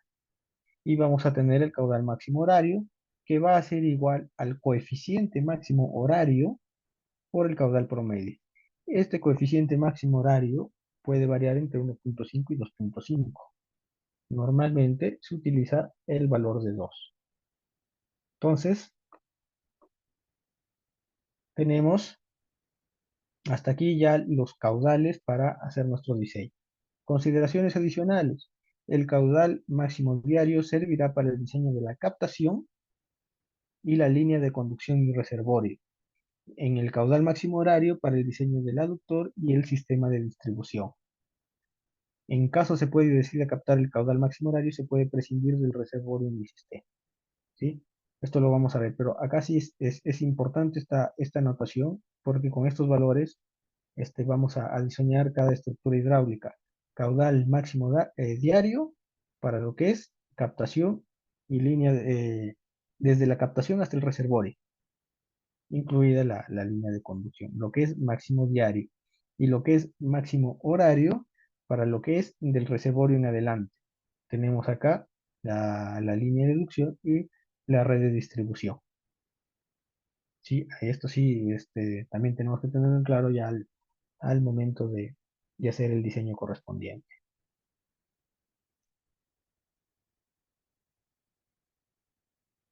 Bueno, hasta acá entonces tenemos lo que son estos parámetros de diseño, eh, habiendo, habiendo ya calculado lo que va a ser nuestra demanda de agua, y esta demanda va a tener que ser comparado con la oferta de agua. Nosotros hasta aquí hemos calculado cuánto de agua necesitamos para garantizar su cantidad a la población objetivo. Sin embargo, tenemos nosotros que compararlo, si la fuente que nosotros tenemos, si la captación que tenemos o vamos a considerar en el expediente, nos ofrece esa cantidad de agua. Entonces vamos a hacer esa comparativa. ¿Qué es mayor, nuestra oferta o nuestra demanda? Dentro de la oferta de agua, ya tenemos que las fuentes más usuales para el abastecimiento de agua potable son manantiales, agua de ríos o canales de riego y agua subterránea. Dependiendo del tipo de fuente que tengamos, vamos a poder distinguir si va a ser necesario o no una planta de tratamiento de estas aguas residuales. ¿Sí? En el caso de manantiales, esta no está en contacto con el ambiente exterior, pero lo que es agua de ríos y canales de riego sí. Entonces, en definitiva, para lo que es fuentes de captación de ríos, sí se va a necesitar una planta de tratamiento y no para lo que son manantiales y agua subterránea. Entonces, acá, ¿qué tenemos que hacer? Distinguimos qué es nuestra fuente, identificamos qué tipo de estructura se va a necesitar para garantizar en este caso la calidad del agua para lo que es ya la planta de tratamiento y teniendo el caudal aforado de esta oferta de agua lo vamos a comparar. Entonces, terminando lo que es el cálculo de los caudales promedio, máximo diario y máximo horario, vamos a compararlo con el caudal de aforo de nuestra fuente, el caudal real. Y vamos a ver, si es mayor nuestro caudal de diseño, ¿qué significa? Que nuestra fuente no nos abastece. Entonces va a ser necesario eh, tener otra fuente adicional, porque no vamos a garantizar la cantidad de agua. Lo ideal es que los caudales calculados por estos parámetros sean menores al caudal real. Ese es el aspecto ideal. Eso va a querer decir que nuestra oferta de agua nos va a cubrir nuestra demanda, ¿sí? En este aspecto también, bueno, hay consideraciones adicionales que para el caso de la oferta de agua no es que aforemos una sola vez o en una determinada fecha, sino que este tiene que ser un estudio progresivo, pues sabemos que hay inclusive épocas de estiaje en que el caudal del agua va a disminuir. Sí, entonces nuestro estudio va a tener que comprender también ese tipo de análisis. Pero en definitiva, al final vamos a comparar y con eso garantizamos de que nuestra fuente de agua abastezca a la cantidad de agua que nosotros vamos a necesitar para garantizar el abastecimiento a toda la población, ¿sí? A la población final. Del mismo modo que ya hasta aquí garantizamos lo que es la cantidad de agua, tenemos que garantizar también la calidad del agua. Esta calidad del agua se determina por tres parámetros, ¿sí? Parámetros físicos, parámetros químicos y parámetros bacteriológicos. Aquí ya va a ser un estudio de estos parámetros respecto al agua de nuestra fuente. Aquí tenemos los parámetros de calidad y límites máximos de agua potable en el Perú. Tenemos ya estos valores. Entonces el agua o en el expediente también se tiene que hacer este estudio y garantizar que esté dentro de estos parámetros cada uno de los componentes del agua. De manera general, lo que son coliformes, ya sea totales o termotolerantes, eso sí debe ser cero, el límite máximo permisible es cero, no pueden existir coliformes. Y dentro de lo que son los otros componentes, turbiedad, color crudo, sí manejamos un pequeño límite permisible, ¿sí? A diferencia de los coliformes, ya sea totales o termotolerantes.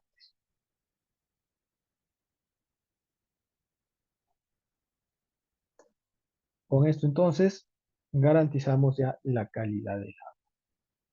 Hasta aquí entonces tenemos diseño tanto en cantidad como calidad. Que continúa ya la parte técnica, la parte formal que nos vamos a guiar de esta guía de orientación para la elaboración de expedientes técnicos de proyectos de saneamiento. Esto ya va a ser parte del módulo 3 que vamos a ver y vamos a detallar y precisar qué se requiere en cada uno de estos documentos ya complementarios para cerrar lo que es el expediente.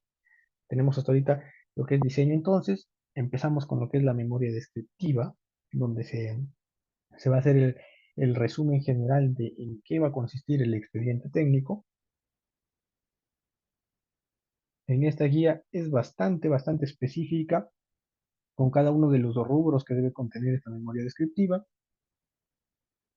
empezando por los antecedentes, también la descripción de ser el caso, de cada uno de los componentes existentes, si es que hubiese, y de cada uno de los componentes que se está proyectando.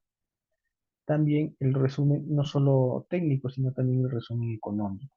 Es decir, que en esta memoria descriptiva también se presenta un resumen de presupuesto, ¿sí? Lo que es el costo directo y lo que es el pie de presupuesto.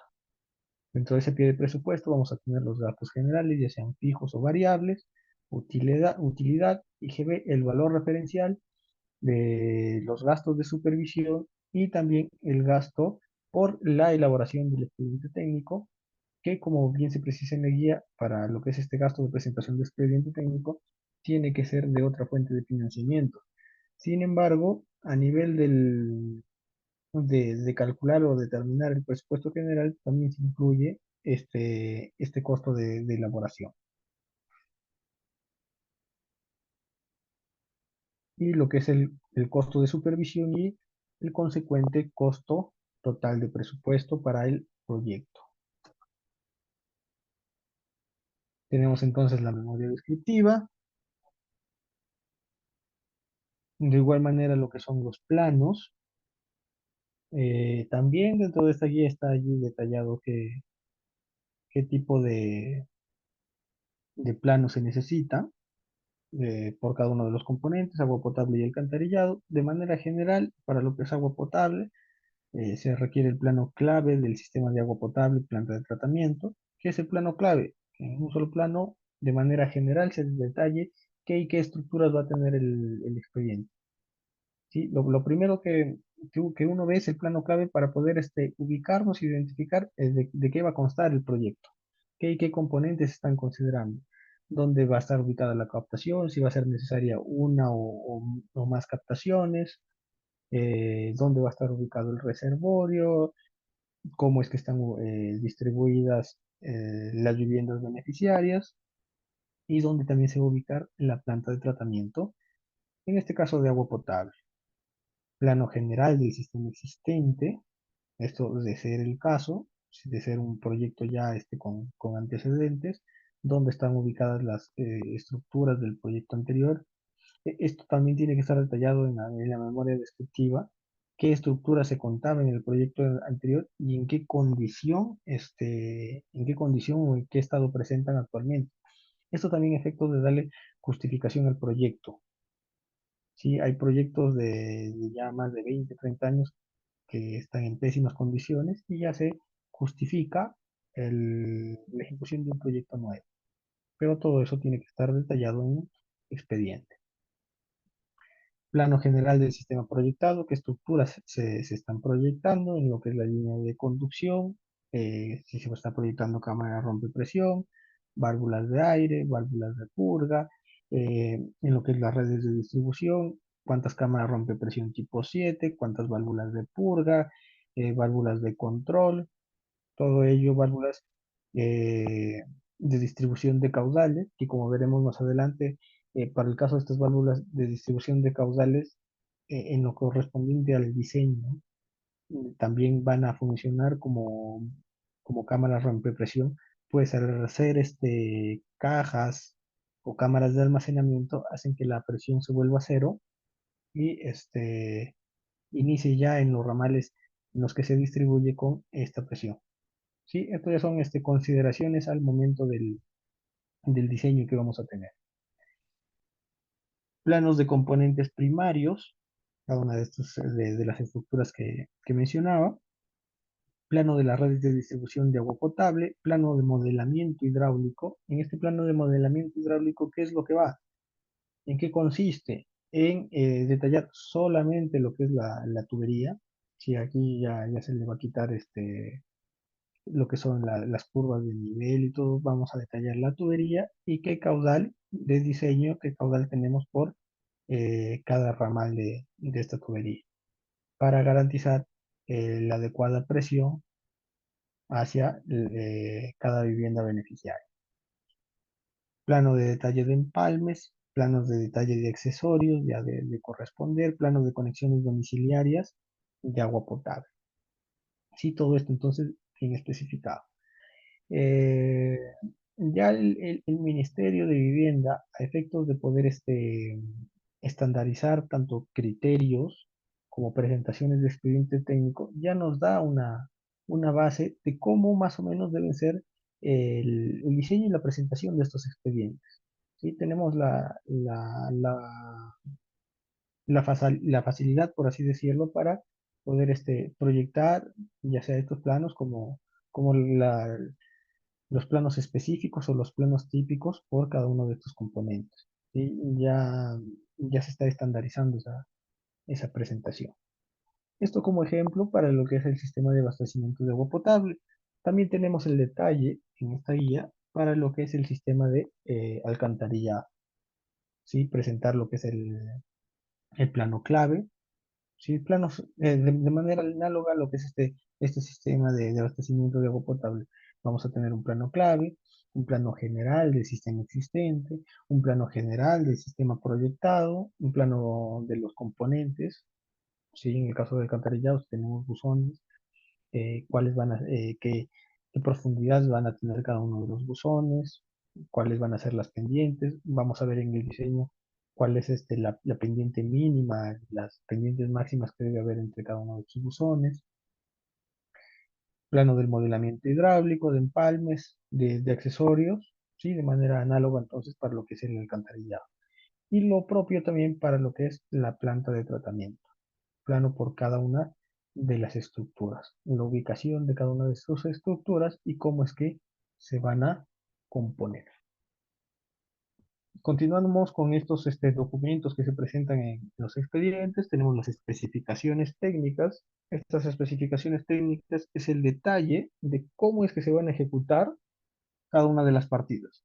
Y no solo ejecutar, sino también cómo es que va a ser la forma de pago y cómo es que se va a cuantificar cada una de ellas.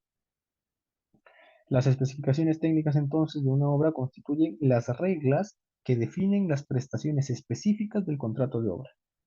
Para ello deberán considerar por cada partida que compone el presupuesto lo siguiente. ¿Qué debe considerar entonces por partida? Descripción de los trabajos, cómo es que se va a ejecutar, método de construcción, la calidad que deben tener los materiales, sistema de control de calidad, el método de medición y la condición de pago. Dentro del método de medición tenemos qué unidades, cómo es que se va a cuantificar cada una de estas partidas. ¿Sí? También ya lo veremos de manera más específica por cada partida. Debe existir concordancia del nombre con el número de ítem, con la unidad y con el metrado de las partidas indicadas en el presupuesto detallado, con las indicadas en la planilla de metrados y en las especificaciones técnicas.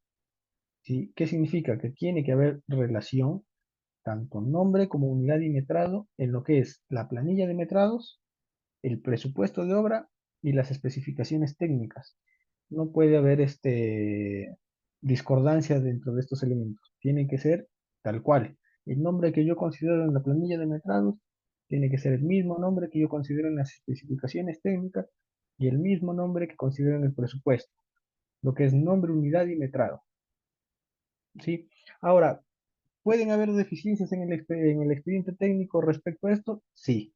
Y eso también está contemplado en la ley de contrataciones, la ley 30225 y su respectivo reglamento, que dicen, ante diferencias entre el expediente técnico, en lo que corresponde a especificaciones técnicas, metrado y presupuesto, y planos, nos da un orden de prelación, ¿sí? A ver, alguien que puede indicar cuál es el orden de prelación ante la diferencia de estos documentos. Planos, especificaciones técnicas y presupuesto. ¿A qué le damos prioridad cuando hay diferencia?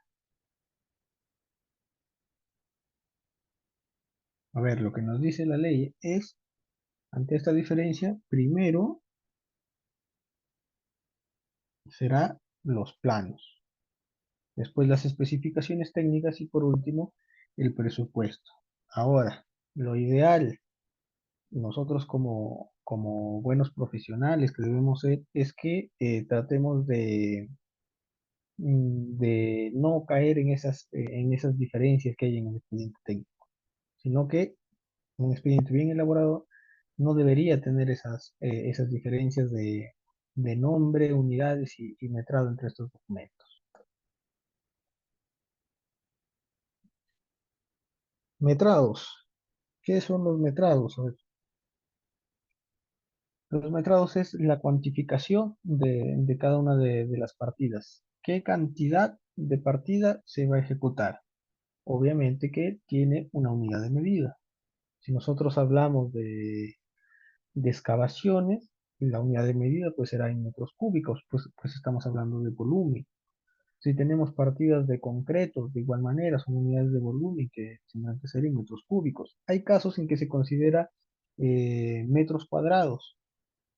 En esos casos, ¿por qué se considera así? Pues de manera general, bueno, tomando el caso en particular del concreto, el concreto se mide por volumen. ¿Cuándo consideramos en metros cuadrados? Cuando, si tenemos que por volumen, tenemos tres dimensiones, largo, ancho y altura, nosotros ya tenemos constante una de estas dimensiones. Por decir, el espesor de un solado va a ser 10 centímetros. Como ya tenemos especificado una dimensión y esta va a ser constante, entonces ya podemos considerar que la unidad de medida va a ser simplemente en metros cuadrados porque la tercera dimensión ya es constante.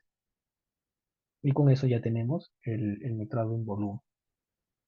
¿Sí? Lo que es tubería, la dimensión predominante es la longitud, por lo tanto, las unidades que tengamos en cuenta serán las de longitud, ya sea en metros o kilómetros, menos común, pero serán entonces estas unidades con las que nosotros hagamos la medición o la cuantificación correspondiente. ¿Sí? Vamos a ver también qué partidas de manera general o qué partidas comúnmente considerar en estos tipos de sistemas. Teniendo ya los metrados, los vamos a multiplicar cada uno de ellos por el costo unitario de cada partida para obtener el costo parcial del presupuesto. ¿En qué consiste este costo unitario o este análisis de costos unitarios? Como el nombre indica, será el costo por unidad de partida. Es decir, si estamos hablando de una partida de concreto que va a ser cuantificada en metros cúbicos, necesitamos saber cuál es el costo por metro cúbico que es necesario para la ejecución de esa partida. Teniendo ese costo unitario por metro cúbico y multiplicándolo por el metrado total que se requiere, vamos a tener el costo parcial. Esto para todas las partidas. Tenemos entonces costo unitario por metrado, vamos a tener los parciales, la sumatoria de todo ello nos va a dar el costo directo. Al costo directo le vamos a añadir lo que se pide de presupuesto, lo que son los gastos generales, utilidad, IGB, y con eso vamos a tener el costo total. Valor referencial, eh, lo que es supervisión, expediente técnico y tenemos el costo total. Este análisis de costo unitario, ¿en qué consiste? Tiene o está o comprende estos tres aspectos generales, lo que son mano de obra, quién lo va a ejecutar, materiales, con qué se va a ejecutar y equipos y herramientas. Serán entonces estos tres aspectos que componen el análisis de costos unitarios. ¿Sí? Tenemos que es la unidad de cada partida en obra. Tenemos aquí un ejemplo de cómo es el costo unitario de una partida. Esta es una estructura que que ha sido elaborada en el S10. ¿Sí? Vamos a trabajar el S10 en el desarrollo del curso. Vamos a crear una estructura de presupuesto desde cero, cómo es que se ingresa cada una de las partidas, cómo se ingresan los metrados, qué consideraciones se tiene. Eso lo vamos a hacer desde cero, cómo crear el proyecto.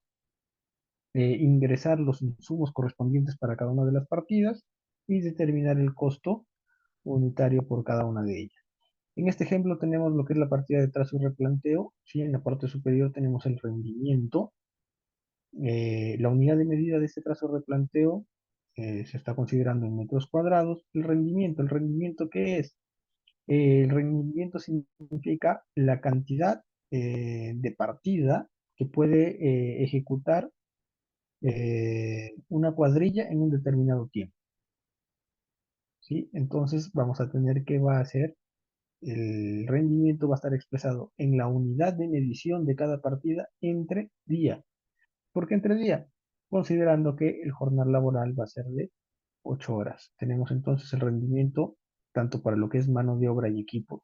Obviamente para lo que es materiales no se considera rendimiento, solo lo que es mano de obra y equipos. Automáticamente lo que es el S10 ya al momento de hacer la exportación de estos documentos, ya automáticamente los agrupa en estos aspectos, mano de obra, materiales y equipos.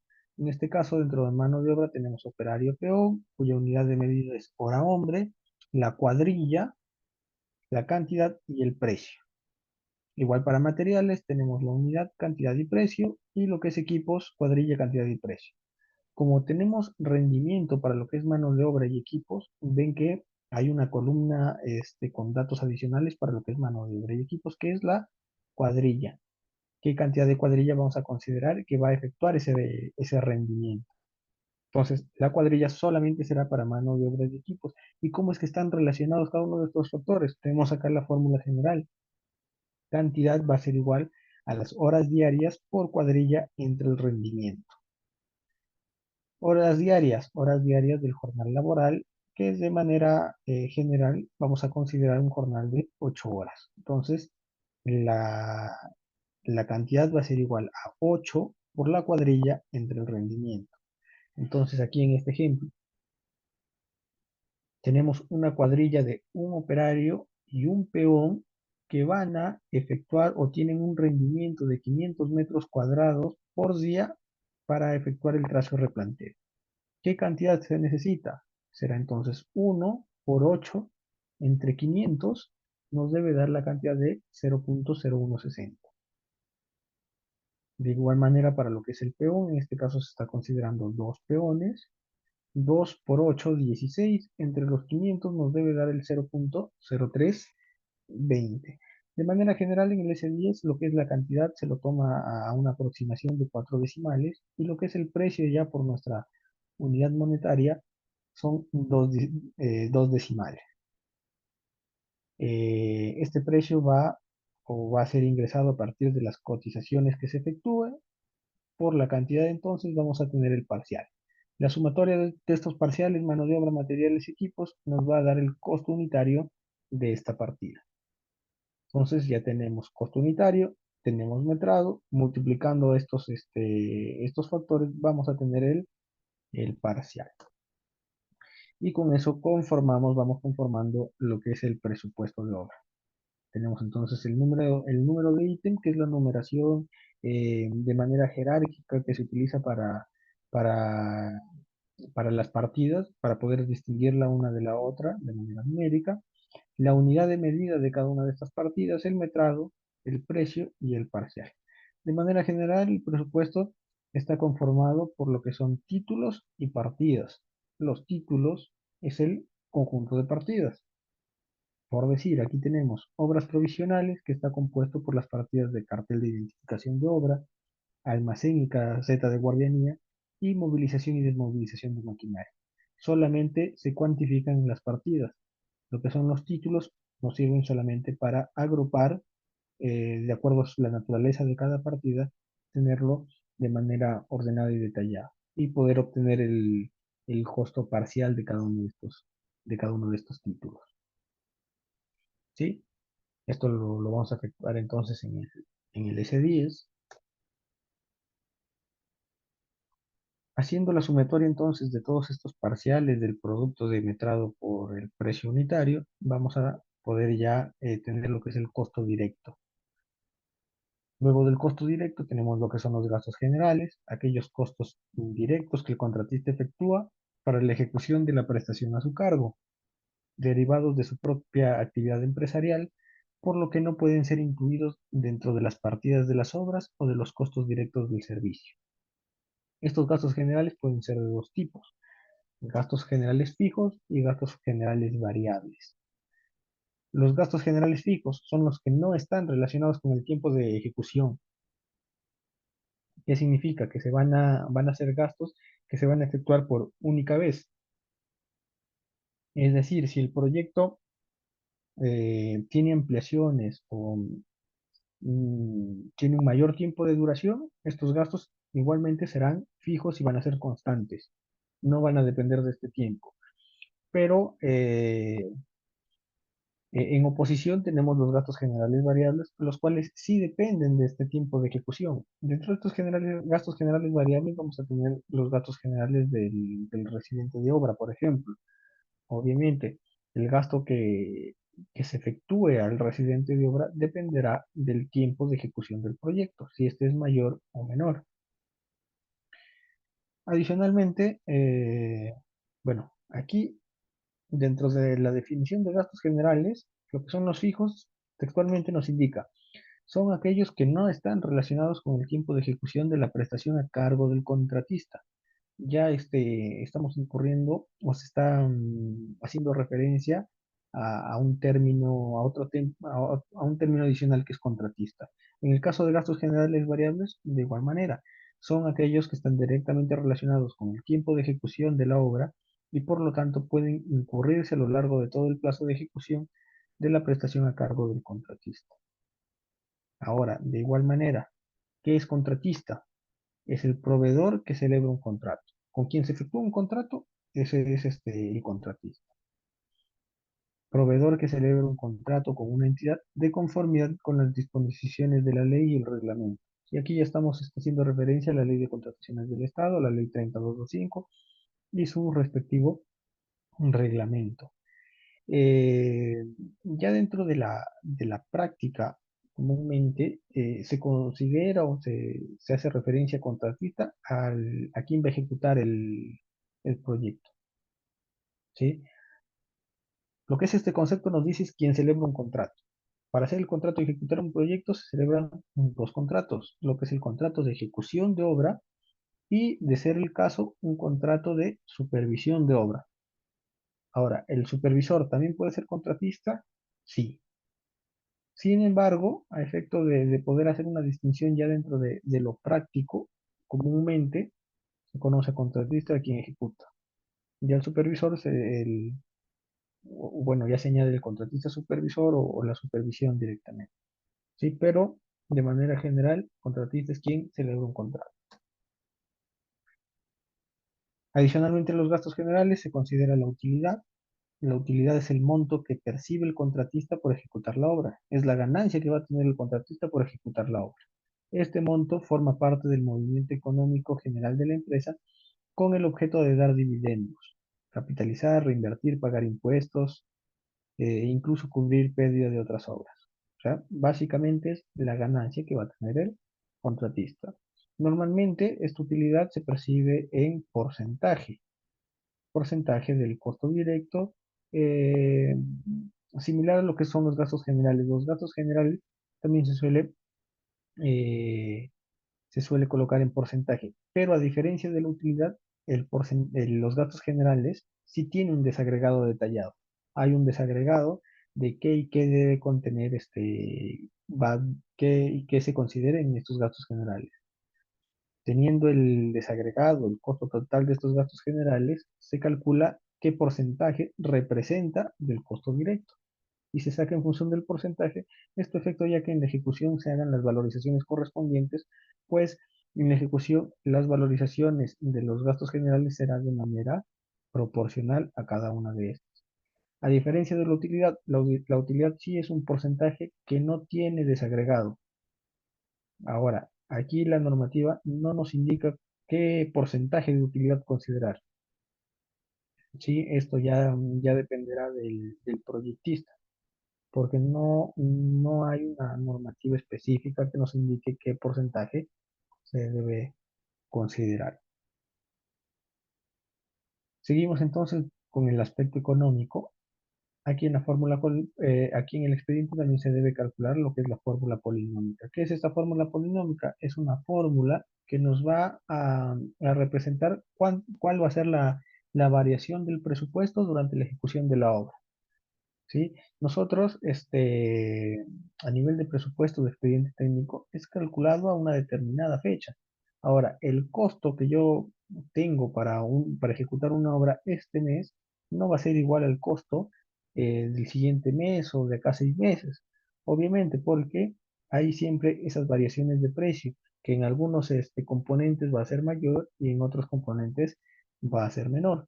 Entonces, allí hablamos de una variación de precios.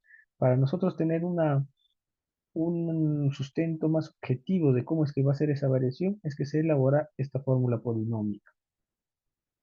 Ella va a depender de los monomios y de los índices unificados de los reportes que da el INEI mes a mes. También vamos a ver de manera específica cómo es que se elabora esta fórmula polinómica. Como Como información adicional o aspecto a tener en cuenta es que los gastos generales y la utilidad serán considerados como un solo monomio en la fórmula polinómica. ¿Sí? Esto ya cuando hagamos la fórmula polinómica en el S10 lo vamos a ver con mayor precisión.